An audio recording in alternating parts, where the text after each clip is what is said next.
Safety officers who handle both police and firefighting duties are battling the Airport Commission over work schedules. Since 2008, the 12 officers have each been working shifts of 24 hours on, then 72 hours off. The commission is changing that in next year's contract with the officers union, Local 2607 of the International Association of Firefighters. And here's what the commission proposed. Each officer works 4 10-hour days each week and then 3 days off. But that'll mean the airport will have officers staffed 20 hours a day instead of all 24. The commission says the change will allow it to staff more officers when the airport is at its busiest, meaning a safer airport. But the officers union disagrees with that. It argued that the 4-hour gap in coverage will leave the airport vulnerable during emergencies and vulnerable to crime. KCRG TV 9's Forrest Saunders joins us tonight with more. Bruce, both groups couldn't agree to the terms of the contract, so they called in an arbitrator to rule on the disagreement, who sided with the airport last week. So the hour change is coming, but officers aren't happy. September 21st, the hour change will start, meaning from 12:30 a.m. to 4:30 a.m. There won't be public safety officers on duty at the airport. Officer and union member Kenny Barnell calls that a bad idea. Between those hours, I can't say that we're continuously busy, but there are alarms respond to, assistance with passengers, assistance with patrons. Barnell says without officers on site for vandalism, theft, or plane emergencies, calls will be relayed to Cedar Rapids Police and Fire.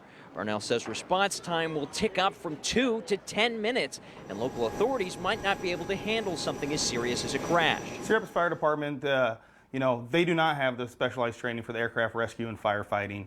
They do not carry the capacities of the specialized foam that we carry on our trucks. On the flip side, Airport Director Tim Bradshaw says Cedar Rapids Fire always shows up to plane crashes.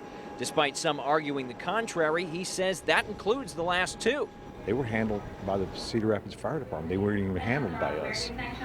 So, they're always there. We're not doing anything different. We're not putting any additional burden on the city or anyone else. Bradshaw supports the change. He says the airport is quiet from midnight to 4, and the new shifts will allow them to staff more officers during busy hours without having to hire more manpower on a tight budget.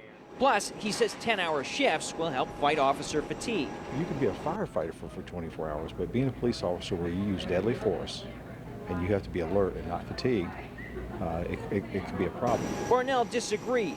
Says his union won't be giving up on the issue. Feel very strongly about this, and we'll continue to fight it until there's no fight left and there's nothing else we can do.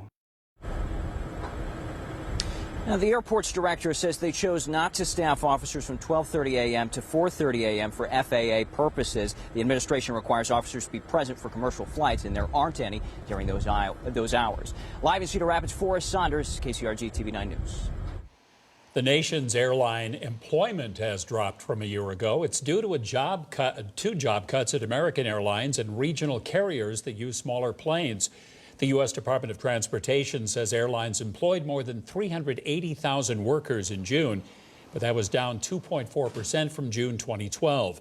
The department says it's due to bigger airlines cutting smaller, less efficient regional flights.